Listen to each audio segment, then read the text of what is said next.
El último puntito de esto que quiero que vean con respecto a impuestos, o sea, deudas fiscales, es el tema de la diferencia entre planes de pago y moratoria.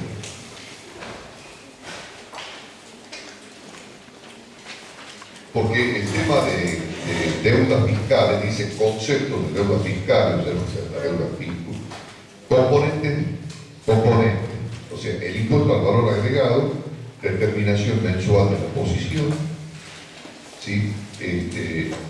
Impuesto a los ingresos brutos, anticipos y retenciones de impuestos. Y luego dice planes de pago y moratoria. ¿A qué se entiende por planes de pago? El Estado Nacional, o sea, por medio de la AFIP, o sea, del organismo recaudador que tiene el Estado Nacional, muy posiblemente puede disponer, como lo dispone cada periodo, cada tiempo, puede disponer que los contribuyentes que no hayan cumplido con el pago de sus impuestos en término y estén adeudando impuestos atrasados, ¿sí?, puedan pagarlo y le dan plazos de pago. El último plan de facilidades de pago que ha surgido importante ha sido uno de 120 meses, ¿no? O sea, todo lo adeudado hasta una fecha determinada. ¿Qué se hace? ¿En qué consiste un plan de pago? Se determina la deuda que tiene el contribuyente desde el momento en que se vence el pago del impuesto hasta la fecha en que se está haciendo el plan de pago, ¿sí? Por eso, todo ese periodo que se ha vencido, que ha pasado, que no ha pagado el contribuyente, se calculan los intereses generados por la deuda. Hasta ahí. ¿Qué más se calcula? Todo lo que se denominan multas automáticas por falta de cumplimiento de la obligación fiscal. Porque el Estado no solamente cobra los intereses por el atraso en los pagos de las obligaciones, sino también cobra multas automáticas por no haber o presentado declaración jurada y no haber cumplido con la obligación de pago. Las multas automáticas. Entonces quiere decir, las multas no llevan intereses, pero quiere decir de que en definitiva el Estado calcula la deuda del contribuyente y que incluye todos los intereses desde el momento en que el contribuyente debía haber pagado hasta el momento en que está haciendo un plan de facilidades de pago, ¿sí? O sea, el Estado ahí no perdona nada. Calcula todo lo que debe el contribuyente, hace un paquete de la deuda y dice en cuánto tiempo se va a pagar. Por ejemplo, a mí me dan un plan de 120 meses de pago, pero a lo mejor yo quiero pagar en menos tiempo. ¿Puedo optar? Claro que puedo optar. Puedo decir yo lo voy a pagar en 60 cuotas, en 5 años, o lo voy a pagar en 2 años, pero de todas maneras, elijo el plan de facilidades. Y cuando se elige el plan de facilidades de pago, entonces se calculan todos los intereses que va a generar esa deuda en el futuro. Porque no solamente la deuda con los intereses vencidos hasta ese momento, con las multas, ¿no es cierto?, sino que a partir de ahora eso se hizo capital y ese capital se financia para el futuro. Entonces, si se financia 120 cuotas, no es lo mismo que financiar a 60 cuotas o a 30 cuotas. Entonces, sobre ese capital se calcula todos los intereses para el futuro en la forma que determine, ¿no es cierto?, el órgano recaudador. Y de acuerdo a eso se determina la deuda total, ¿no?, que es más o menos un monto más o menos interesante. Y entonces, sobre esa deuda total se divide en cuotas mensuales iguales y consecutivas que se vencen generalmente los días 16 de cada mes, y si no se puede pagar el 16, el 26 de cada mes, recargado con un poquito más de interés la cuota. Quiere decir, la deuda que va a aparecer en los planes de facilidades de pago y en la contabilidad es la deuda total del capital vencido más todos los intereses calculados hasta la fecha que se hace el plan de facilidades más la multa. ¿Sí? La deuda total se unifica, se consolida, como dicen. ¿No es cierto? Se hace, usted me debe tanto, dice la impositiva, a hoy. ¿Hacer el plan de facilidades? Sí. ¿En cuántas cuotas la va a pagar? En tantas cuotas, bueno, calculan los intereses de ese monto de capital para el futuro, cuánto van a ser los intereses. Eso se lo calcula por computadora, directamente salen los planes así como tu vida. Realmente eso ya lo tiene calculado todo el sistema. Así que no tiene nada que calcular ustedes, pero bueno, acá van a tener que calcular quizás. Pero los planes de facilidades constituyen y consisten en esa situación. El Estado dice, lo único que les permite al contribuyente es poder pagar en cuota, ¿sí?, una deuda atrasada, no pagada, cuyo cálculo de los intereses y de las multas y todo lo que ha generado ese no pago, a una fecha determinada se realiza, se consolida toda la obligación y a partir de ahí se dice cuántas cuotas, lo máximo, y en cuántas cuotas el contribuyente quiere pagar. Y según eso se calcula todos los intereses futuros, por supuesto. Entonces el Estado dice, en este plan de pago partimos de una deuda total de tantos pesos, donde están todos los intereses. Pasa lo mismo que cualquier deuda. Está la deuda y están los intereses a devengar. ¿No es cierto? Conforme se van pagando las cuotas, se va pagando una parte de capital y una parte de los intereses de financiación que el Estado nos permite pagar en un plan de facilidad. ¿Me han entendido? Eso se paga directamente por medio de una operación. Antes las empresas iban y tenían que ir con el dinero al banco, con una boleta y pagar. Hoy no. Hoy el Estado dice, ustedes tienen que tener una cuenta en el banco.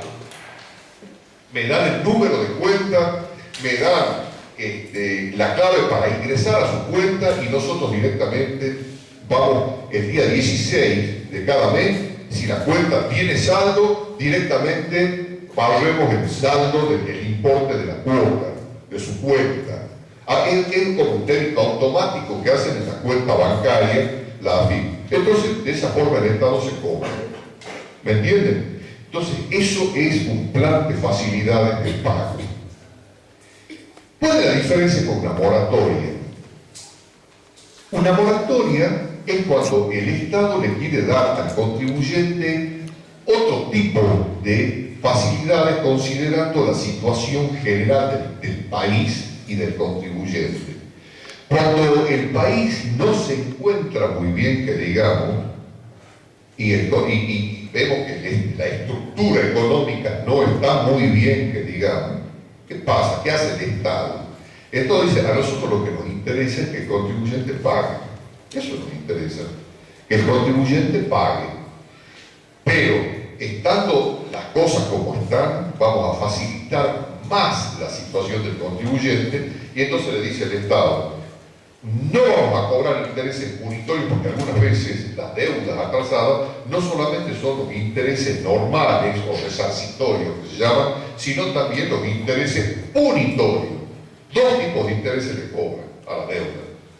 ¿No es cierto? Entonces el Estado dice, vamos a perdonar o condonar los intereses punitorios de la deuda, vamos a perdonar la multa y únicamente cobramos los intereses resarcitorios nada más de esta deuda y entonces le dan una moratoria. Moratoria, tantas veces los profesionales nos han dicho cualquier cosa. ¿Por qué muchas veces los clientes nuestros, las empresas, se enojan con nosotros?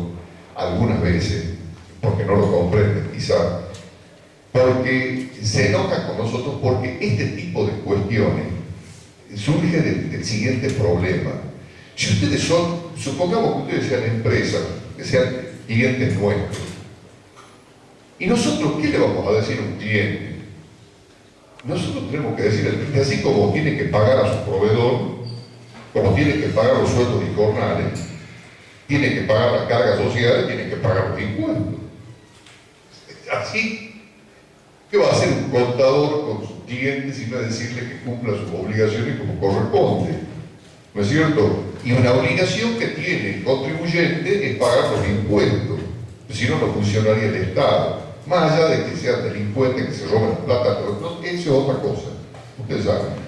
Pero vamos al hecho de que si ustedes son contadores de empresas, ustedes lo que tienen que hacer con sus contribuyentes es ver la posibilidad de que ellos paguen lo que corresponde de impuestos, lo que corresponde de sueldos, las cargas sociales, etcétera, etcétera. Bien. Muchas veces nosotros insistimos en eso porque si no, se hacen bolas de nieve, así el cliente ya empieza como dicen vulgarmente, a cebarse, no pagar. Y entonces, lógicamente, no paga un mes, no paga 2 meses, y a lo mejor la impositiva TAFIP no le ha dicho nada todavía, pero de momento dado que cae con todo. Y ahora que antes de hacer con plata, peor todavía. Entonces, ¿qué es lo que pasa? Resulta de que a todos los clientes que no pagaron durante un tiempo, pumba, le sale un plan de facilidades de pago, o le sale una moratoria. ¿Qué viene el cliente a decirnos a nosotros entonces? ¿Qué nos has hecho hacer?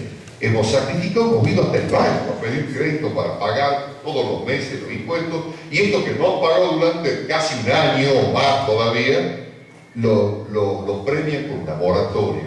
No les cobran los punitorios, ¿me entienden?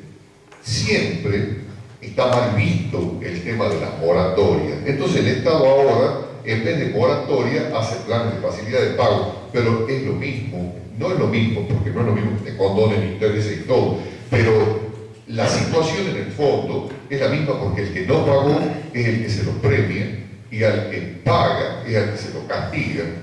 ¿Por qué? Porque si el que paga directamente se sacrificó todos los meses, hizo, algunas veces pidió el crédito bancario para pagar, ¿no es cierto? Y resulta de que luego sale una moratoria o sale un plan de facilidad. Bueno, entonces, ¿cuál es el negocio? Como dicen algunas empresas, es no pagar y que te vengan luego con un plan de facilidades o con una moratoria y listo, y no me meto en banco ni me meto en esas cosas. ¿Sí? Bueno. Lo que hay en este momento en vigencia generalmente es el plan de facilidades de pago. El Estado no quiere moratoria porque no quiere condonar nada, pero de todas maneras, bueno, todo depende de las tensiones, de la situación económica general para que el Estado tome decisiones, un plan de pago o una moratoria sobre todo lo que está adeudando. Porque convengamos otra cosa a favor de las empresas en ese caso. Así como ya le hemos dado leña al empresario de que puede ser un delincuente que haga negro y que no pague el IVA que pagamos nosotros, o que no pague sus impuestos, qué sé yo, también convengamos de que cuando la situación empieza a ponerse grave, en el sentido de que la gente no le alcanza el dinero para comprar estas cosas, evidentemente que se le caen las ventas. ¿Y qué elige el empresario? ¿Pagar impuestos o pagar sueldo? Primero, no paga el impuesto, paga sueldo. Dice, yo el impuesto no lo pago, tengo que pagar sueldo. Cuando empieza a faltarle dinero, ¿qué elige el empresario? Dice, no, si no me alcanza la plata para pagar todo, dejo de pagar el impuesto, pero yo pago sueldo personal.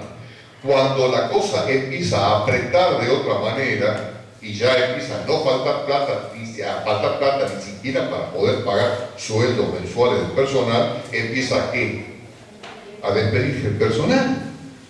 Eso es así de sencillo, ¿no es cierto? El empresario, y uno le dice, che, pero no se puede ver el tema de la fuente de trabajo, y dice, no puedo pagar a fin de mes los sueldos. ¿Qué quiere que me tengan juicio tras juicio con el personal? No puedo. Entonces tengo que elegir, o pago los sueldos de lo que puede quedar, o directamente me quedo con una plata que no le puedo pagar nada. Bien, ¿no es cierto? Y el personal quiere que le paguen los sueldos, no trabaja con la bonita cara del empresario. O sea que evidentemente el que trabaja es porque necesita, y evidentemente eso es así. Entonces, el plan de facilidades de pago es la deuda, consiste en facilitar al empresario que no pagó sus impuestos durante un periodo determinado, calculándole la deuda con todos los accesorios. ¿Qué significa accesorio? Pagar la deuda por impuesto, que se llama capital, más los intereses resarcitorios, más los intereses punitorios, que son accesorios, y más las multas que le corresponden en su momento por no haber presentado declaraciones juradas o no haber realizado los planes. Eso se lo financian a tantas cuotas. El último plan ha salido 24 cuotas, ¿no? Y hay un plan permanente a 6 cuotas y así sucesivamente, porque la gente no paga, no está pudiendo pagar.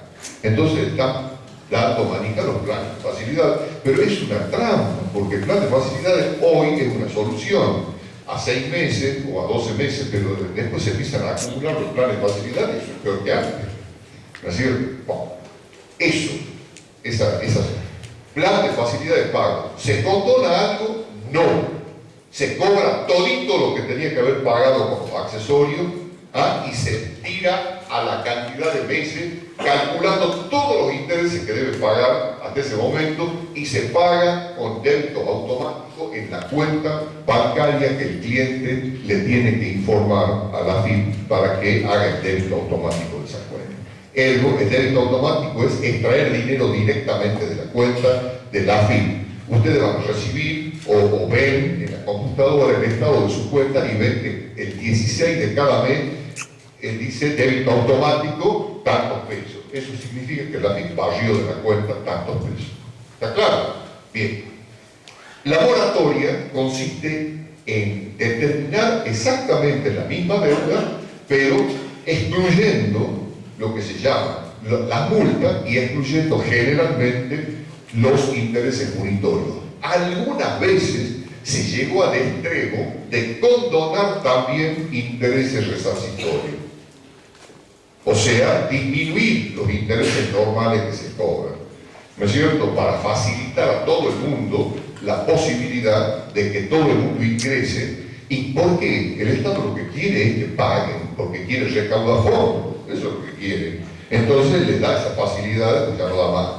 Entonces tienen que elegir que el contribuyente no pague más o se funda, o directamente da facilidades de pago. ¿Está claro?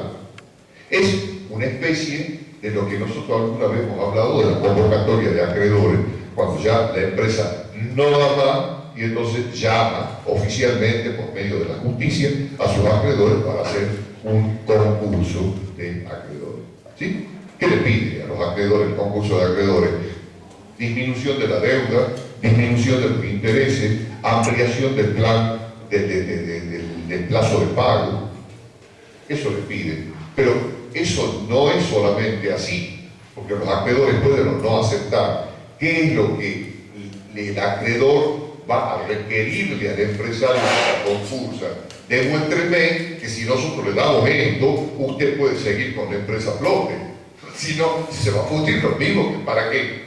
No tiene sentido. Entonces, directamente, usted tiene que demostrarlo, que la empresa va a mantenerse en pie, va a mantener fuentes de trabajo, va a mantener la actividad económica, y entonces si nosotros le damos esto, le facilitamos a usted que salga a flote. ¿Está claro? Le disminuimos la deuda, condonamos deuda, disminuimos la tasa de interés, ampliamos los plazos de pago, y entonces usted sale a flote, pero demuéstrenos esa situación. Eso es la convocatoria. Bueno, la AFIP hace o planes de facilidades o moratorias, depende de la situación.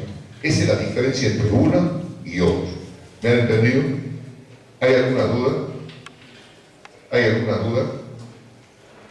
Bueno, eso es todo con respecto a deudas fiscales, nada más. No vamos a tocar ningún otro tipo de impuesto más porque no estamos en primer año. Ustedes en quinto año recién tienen impuestos. Bien, después tenemos de las deudas fiscales, tenemos las deudas sociales. ¿Qué son las deudas sociales? Las deudas sociales son las deudas que emergen de los sueldos y jornales que debe pagar la empresa a su personal. O sea, surge de los sueldos y jornales que la empresa debe pagar a su personal. Ustedes saben perfectamente bien que las empresas, al tomar personal, para que trabaje. Esos son recursos humanos que tiene la empresa, recursos ajenos, no propios, ¿no es cierto? La empresa no vende personal, ¿sí? Son recursos humanos que tiene la empresa. Evidentemente que cuando toma personal, la empresa debe conocer perfectamente bien en qué condiciones lo toma.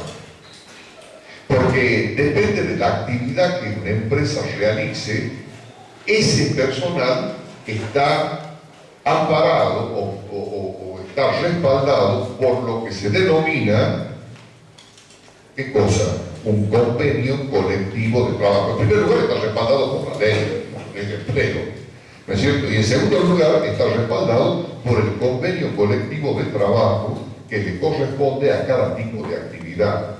No es lo mismo una empresa que se dedica a la fabricación de productos de alto riesgo, ¿no es cierto? Por ejemplo, explosivos o productos químicos o medicamentos, que de repente la persona puede salir medio contaminado de ahí o aspire cosas que realmente sean nocivas para la salud. No es lo mismo una empresa minera, ¿no es cierto? Que sabemos que la silicosis es una de las principales enfermedades del minero, de la gente que está metida en la mina, que un personal que vaya a una empresa que vende tela o una empresa que tenga una farmacia o cualquier negocio o una confitería. No es lo mismo el personal, ¿no es cierto? No es lo mismo el personal, el enfermero que está tratando con enfermos de distinto tipo, enfermos infecciosos, enfermos de otro tipo. Entonces, lógicamente, esos riesgos que se corren en el trabajo tienen que estar perfectamente establecidos en los convenios colectivos de trabajo, en qué condiciones va a trabajar el personal, cuánto va a ser la cantidad de años que tiene que trabajar ese personal, qué uniforme especial tiene que usar ese personal, cuántas horas diarias tiene que trabajar el personal, qué jerarquización tiene que tener el personal, cuál es el sueldo que tiene que pagarle ese personal, etcétera, etcétera. ¿Entienden? Ahora, con esto, yo lo que quiero ahora es haberle hecho una introducción y le voy a dar el micrófono a la contadora para que ella hable sobre el tema de las retenciones, para dónde van, de lo que pasa sin terminar.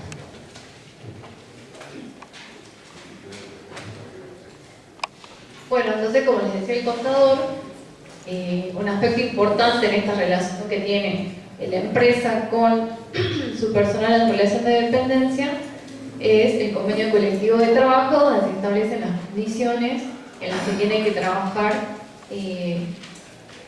este personal. ¿Qué pasa acá? Una de las cosas que se conviene en el convenio colectivo de trabajo es el sueldo que debe recibir como retribución a su trabajo. Ese sueldo es llamado sueldo básico. Sueldo básico, que es el sueldo mínimo que tendría que recibir esa persona por realizar ese trabajo, que le asegure condiciones dignas de vida. Bueno, la ley establece que el empresario, el empleador, tiene que pagar determinados conceptos por el hecho de tener personal en relación de dependencia. Eso es lo que se denominan contribuciones patronales.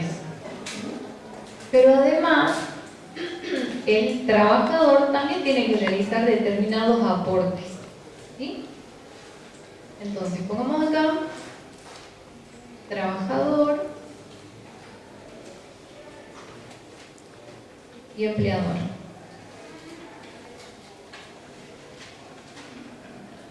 ¿Sí?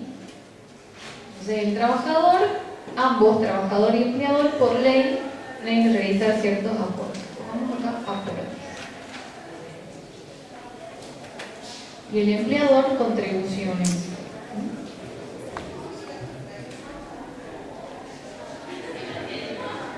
¿Cuáles son esos aportes y contribuciones que tienen que realizar?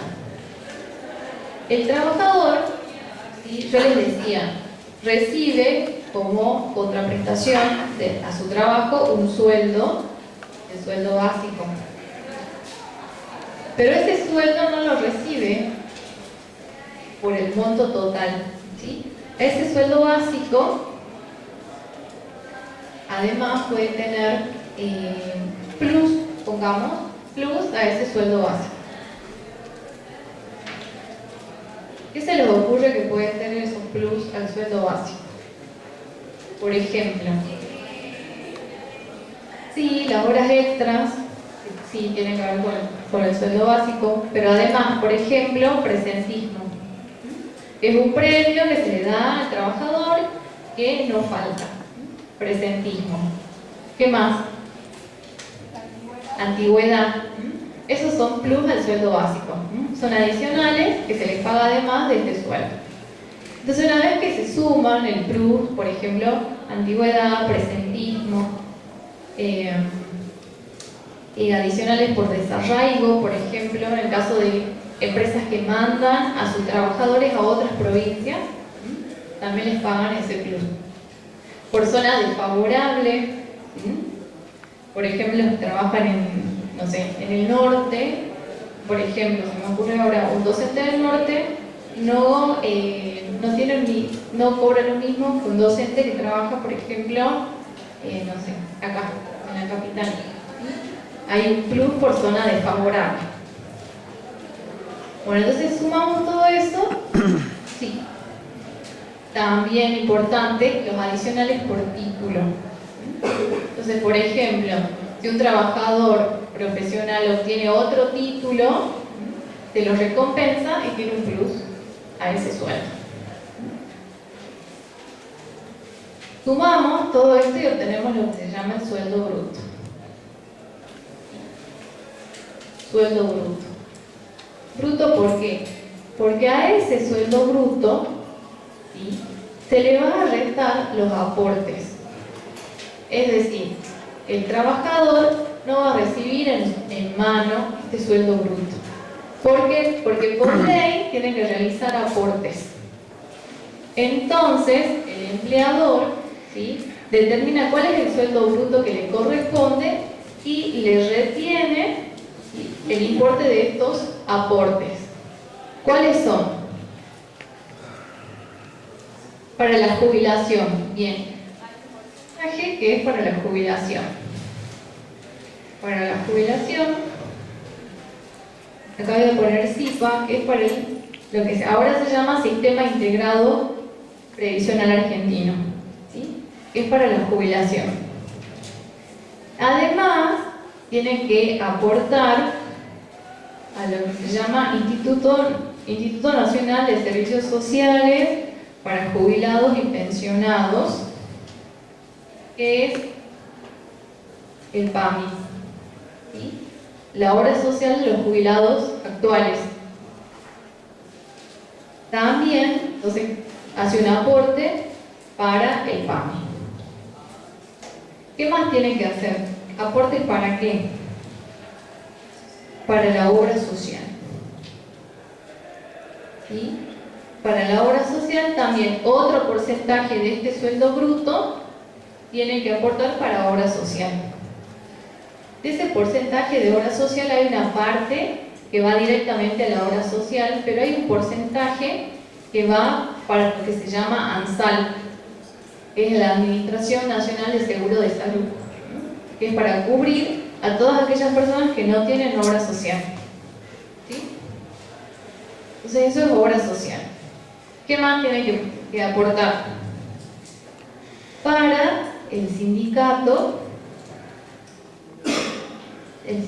o gremio, ¿sí?, que es un organismo que agrupa a todos los trabajadores, los representa, ¿sí?, y lucha por tener siempre buenas condiciones de trabajo para los trabajadores, ¿sí?, el sindicato o gremio. Entonces también tienen que aportar para el gremio sindicato, ¿sí? Esos son los aportes que tienen que realizar. Entonces, a ese instituto le restamos los aportes, ¿sí?, y recibe lo que se denomina el sueldo neto. ¿Sí? sueldo neto, que es lo que va a recibir el trabajador. Entonces, al sueldo bruto que determinamos, por ley tiene que realizar aportes. ¿Quién le realiza retenciones? El empleador. No le paga todo este total,